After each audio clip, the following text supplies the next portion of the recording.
ಒಂದೇ ರೀತಿಯ ಅಡುಗೆಗಳನ್ನು ಮಾಡ್ತಾ ಇದ್ದರೆ ಮಾಡೋರಿಗೂ ಬೇಜಾರಾಗುತ್ತೆ, ತಿನ್ನೋರಿಗೂ ಬೇಜಾರಾಗುತ್ತೆ.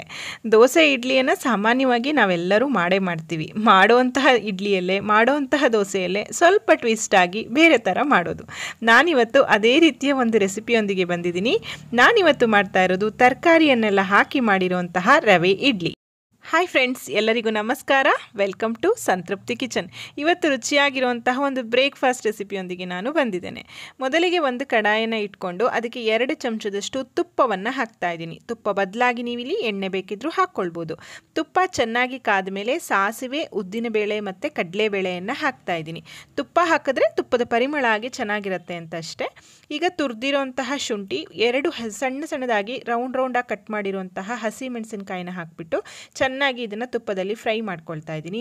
ಅದು ಚೆನ್ನಾಗಿ ಫ್ರೈ ಆದಮೇಲೆ ನಾನು ಉಪ್ಪಿಟ್ಟು ರವೆಯನ್ನು ತೊಗೊಂಡಿದ್ದೀನಿ. 1.5 ಲೋಟದಷ್ಟು ಉಪ್ಪಿಟ್ಟು ರವೆಯನ್ನು ತೊಗೊಂಡಿದ್ದೀನಿ. ನನಗೆ ಇಲ್ಲಿ 21 ಇಡ್ಲಿಗಳು ಆಗಿದೆ ಈ ಅಳತೆಯಲ್ಲಿ. ಚೆನ್ನಾಗಿ ಇದನ್ನು ಫ್ರೈ ಮಾಡ್ಕೊಳ್ಳೋಂಥ ಅಗತ್ಯ ಏನಿಲ್ಲ. ಒಂದು ಸ್ವಲ್ಪ ಬಿಸಿ ಆದರೆ ಸಾಕು. ತುಂಬ ಉಪ್ಪಿಟ್ಟಿಗೆಲ್ಲ ನಾವು ಹುರಿತೀವಲ್ಲ, ಅಷ್ಟು ಹುರ್ಕೊಳ್ಬೇಡಿ. ಅಷ್ಟು ಹುರಿದ್ರೆ ಇದು ಚೆನ್ನಾಗಿ ಆಗಲ್ಲ. ಸ್ವಲ್ಪ ಬಿಸಿ ಆದರೆ ಸಾಕು. ಆ ಒಗ್ಗರಣೆಯಲ್ಲಿ ಒಂಚೂರು ಮಿಕ್ಸ್ ಆದರೆ ಸಾಕು. ಒಂದು 2ರಿಂದ 3 ನಿಮಿಷ ಈ ರೀತಿ ಮಿಕ್ಸ್ ಮಾಡ್ಕೊಳ್ಳಿ. ಸೊ ಇವಾಗ ನಾನು ಒಲೆ ಮೇಲಿಂದ ಇಳಿಸ್ಕೊಂಡು ಸಣ್ಣದಾಗಿ ಕಟ್ ಮಾಡಿರುವಂತಹ ಬೀನ್ಸು, ತುರಿದಿರುವಂತಹ ಕ್ಯಾರೆಟು, ಸಣ್ಣದಾಗಿ ಕಟ್ ಮಾಡಿರುವಂತಹ ಕೊತ್ತಂಬರಿ ಸೊಪ್ಪು ಮತ್ತು ಅರ್ಧ ಕ್ಯಾಪ್ಸಿಕಮ್ ಹಾಕಿದ್ದೀನಿ. ಬೇಕಿದ್ದರೆ ಇಲ್ಲಿ ನಿಮ್ಮ ಇಷ್ಟದ ತರಕಾರಿಗಳನ್ನು ಬೇಕಿದ್ರೂ ಸೇರಿಸ್ಕೊಳ್ಬೋದು. ನಾನು ಒಂದು ಅರ್ಧ ಕಪ್ನಷ್ಟು ಹಸಿ ಬಟಾಣಿ, ಫ್ರೋಝನ್ ಇದ್ದರೆ ಫ್ರೋಝನ್ ಬೇಕಿದ್ರೂ ಹಾಕ್ಕೊಳ್ಬೋದು, ಹಸಿ ಬಟಾಣಿಯನ್ನು ಹಾಕಿದ್ದೀನಿ. ಮತ್ತು ತುರಿದಿರುವಂತಹ ತೆಂಗಿನಕಾಯಿ ತುರಿ. ಆಗಲೇ ಹೇಳಿದಾಗೆ ನಿಮಗೆ ಮತ್ತೆ ಬೇರೆ ತರಕಾರಿಗಳು ಯಾವುದಾದ್ರೂ ಇಷ್ಟ ಆದರೆ ಅದನ್ನು ಸಹ ಇಲ್ಲಿ ಸೇರಿಸ್ಕೊಳ್ಬೋದು. ಬೀಟ್ರೂಟ್ ಹಾಕ್ಬೋದು, ಎಲೆಕೋಸು ಹಾಕ್ಬೋದು. ನಾನು ಹಾಕಿಲ್ಲ. ನಾನು ಕ್ಯಾರೆಟು, ಬೀನ್ಸು, ಕ್ಯಾಪ್ಸಿಕಮ್, ಕೊತ್ತಂಬರಿ ಸೊಪ್ಪು ಮತ್ತು ಬಟಾಣಿಯನ್ನಷ್ಟೇ ಹಾಕಿಬಿಟ್ಟು ರವೆಯಲ್ಲಿ ಇದನ್ನು ಚೆನ್ನಾಗಿ ಮಿಕ್ಸ್ ಮಾಡ್ಕೊಳ್ತಾ ಇದ್ದೀನಿ. ನಾನೀಗ ಒಲೆ ಮೇಲಿಂದ ಇಳಿಸ್ಕೊಂಡಿದ್ದೀನಿ ಫ್ರೆಂಡ್ಸ್. ಇದನ್ನೆಲ್ಲ ಹಾಕಿ ಏನು ಹುರಿಬೇಕಂತ ಅಗತ್ಯ ಇಲ್ಲ. ಈಗ ಇದಕ್ಕೆ ರುಚಿಗೆ ತಕ್ಕಷ್ಟು ಉಪ್ಪನ್ನು ಹಾಕ್ಕೊಳ್ಳೋಣ. ಅದೇ ಇಡ್ಲಿನಾ ಅದೇ ದೋಸೆನಾ ಅಂತ ಮೂಗು ಮುರಿತಾರಲ್ಲ, ಅದರಲ್ಲೂ ತರಕಾರಿ ಎಲ್ಲ ತಿಂದೇ ಇರೋ ಮಕ್ಕಳಿದಾರಲ್ಲ, ಅಂಥವರಿಗೆ ಇದು ತರಕಾರಿಯನ್ನು ತಿನ್ನಿಸುವಂತಹ ಒಂದು ಐಡಿಯಾ ಅಂತ ಹೇಳಬಲ್ಲೆ. ಯಾಕೆಂದರೆ ತರಕಾರಿಯನ್ನು ತಿನ್ನೋದಕ್ಕೆ ಸಾಮಾನ್ಯವಾಗಿ ಮಕ್ಕಳು ಬೇಜಾರು ಪಡ್ತಾರೆ. ಚಿಕ್ಕ ಮಕ್ಕಳಿಗೆ ಈ ರೀತಿ ತರಕಾರಿಯನ್ನೆಲ್ಲ ಹಾಕಿ ಇಡ್ಲಿ ಮಾಡಿಕೊಟ್ರೆ ತುಂಬ ಸಾಫ್ಟಾಗಿ ಚೆನ್ನಾಗಿರುತ್ತೆ. ಸೊ ನಾನೀಗ ಒಂದು ಅರ್ಧ ಕಪ್ನಷ್ಟು ಮೊಸರನ್ನು ಹಾಕಿದ್ದೀನಿ.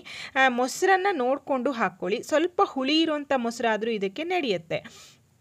ಚೆನ್ನಾಗಿ ಮೊಸರನ್ನು ಹಾಕಿಬಿಟ್ಟು ಮಿಕ್ಸ್ ಮಾಡ್ತಾ ಇದ್ದೀನಿ. ಟೋಟಲಿ ನಾನಿಲ್ಲಿ 2 ಕಪ್ನಷ್ಟು ಮೊಸರನ್ನು ಹಾಕಿದ್ದೀನಿ ಇದಕ್ಕೆ. ಇವಾಗ ನೋಡಿ, ಇವಾಗ ಚೆನ್ನಾಗಿ ಮಿಕ್ಸ್ ಆಗಿದೆ. ಟೈಮ್ ಇದೆ ಅಂತಂದರೆ ಒಂದು 10 ನಿಮಿಷ ಇದನ್ನು ನೆನೆಯೋದಕ್ಕೆ ಬಿಡಿ. ನೆಂದರೆ ಚೆನ್ನಾಗಿ ಸಾಫ್ಟಾಗಿ ಬರುತ್ತೆ. ಹಾಗಾಗಿ ಸೊ ನಾನು 10 ನಿಮಿಷ ನೆನೆಸಿದ್ದೀನಿ. ನೋಡಿ, 10 ನಿಮಿಷ ಆದಮೇಲೆ ರವೆ ಇದನ್ನು ಹೀರ್ಕೊಂಡು ಸ್ವಲ್ಪ ಗಟ್ಟಿಯಾಗಿದೆ ಇವಾಗ. ಸೊ ನಾನು ಅರ್ಧ ಕಪ್ನಷ್ಟು ಇದಕ್ಕೆ ನೀರನ್ನು ಸೇರಿಸ್ಕೊಳ್ತಾ ಇದ್ದೀನಿ. ಇದನ್ನು ಅಷ್ಟೇ ನೋಡಿಕೊಂಡು ಸೇರಿಸ್ಕೊಳ್ಳಿ. ಬ್ಯಾಟರ್ ತುಂಬ ತೆಳುವಾದರೆ ಇಡ್ಲಿ ಉಬ್ಬಿ ಬರೋದಿಲ್ಲ, ಅಂದರೆ ಸಾಫ್ಟ್ ಆಗೋದಿಲ್ಲ. ಇಡ್ಲಿ ಹಿಟ್ಟಿನ ಹದಕ್ಕೆ ಇರಲಿ. ಈಗ ಒಂದು ಅರ್ಧ ಚಮಚದಷ್ಟು ಈನೋ ಪೌಡರನ್ನು ಹಾಕ್ತಾ ಇದ್ದೀನಿ. ಈನೋ ಬದಲಾಗಿ ಇಲ್ಲಿ ಅಡುಗೆ ಸೋಡಾವನ್ನು ಬೇಕಿದ್ರೂ ಹಾಕ್ಕೊಳ್ಬೋದು. ಈನೋವನ್ನು ಯಾಕೆ ಹಾಕ್ತಾ ಇದ್ದೀನಿ ಅಂದರೆ ಸ್ವಲ್ಪ ಪ್ಲಲ್ಫಿಯಾಗಿ ಸಾಫ್ಟಾಗಿ ಇಡ್ಲಿ ಬರುತ್ತೆ ಇದನ್ನು ಹಾಕೋದ್ರಿಂದ. ಇಷ್ಟ ಇಲ್ಲ ಅಂತಂದರೆ ನೀವು ಇದನ್ನು ಸ್ಕಿಪ್ ಮಾಡ್ಬೋದು, ತೊಂದರೆ ಇಲ್ಲ. ನೋಡಿ, ಇವಾಗ ಬ್ಯಾಟರ್ ಈ ಹದದಲ್ಲಿ ತಯಾರಾಗಿದೆ.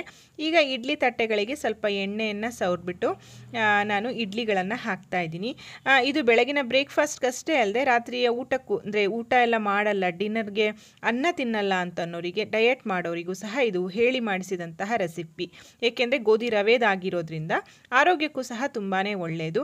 ಆದಷ್ಟು ತರಕಾರಿಗಳು ಸಹ ನಮ್ಮ ಊಟದಲ್ಲಿ ಹೋದ ಹಾಗೆ ಆಗತ್ತೆ.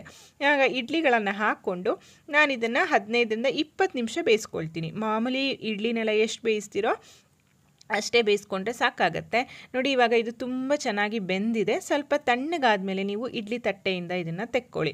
ಆಲ್ರೆಡಿ ಇದಕ್ಕೆ ಹಸಿಮೆಣಸು, ಶುಂಠಿ, ತರಕಾರಿಗಳು ಎಲ್ಲ ಹಾಕಿರೋದ್ರಿಂದ ಇದಕ್ಕೆ ಏನು ಒಂದು ತೆಂಗಿನಕಾಯಿ ಚಟ್ನಿ ಮಾಡಿದರೆ ಸಾಕು, ತುಂಬ ಚೆನ್ನಾಗಿರುತ್ತೆ. ಇಲ್ಲ ಹಾಗೆ ತುಪ್ಪದೊಟ್ಟಿಗೂ ಸಹ ಮಕ್ಕಳಿಗೆ ನೀವು ಸರ್ವ್ ಮಾಡ್ಬೋದು.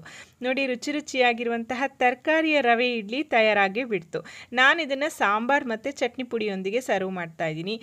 ಖಂಡಿತ ನಿಮಗೆ ಈ ವಿಡಿಯೋ ಇಷ್ಟ ಆಗಿದೆ ಅಂತ ಅನ್ಕೋತೀನಿ. ಇಷ್ಟ ಆದರೆ ದಯವಿಟ್ಟು ಒಂದು ಲೈಕ್ ಮಾಡಿ, ಈ ವಿಡಿಯೋವನ್ನು ನಿಮ್ಮ ಫ್ರೆಂಡ್ಸ್ ಆ್ಯಂಡ್ ಫ್ಯಾಮಿಲಿ ಜೊತೆ ಶೇರ್ ಮಾಡಿ. ಹಾಗೆ ಈ ವಿಡಿಯೋವನ್ನು ಟ್ರೈ ಮಾಡಿ ನೋಡಿ ಹೇಗಾಯ್ತಂತ ತಿಳಿಸೋದನ್ನು ಮರಿಬೇಡಿ. ಮತ್ತೊಂದು ರುಚಿಯಾದ ಅಡುಗೆಯೊಂದಿಗೆ ಮತ್ತೆ ಬರ್ತೀನಿ. ಅಲ್ಲಿಯವರೆಗೂ ಧನ್ಯವಾದಗಳು. Thank you for watching. Thank you.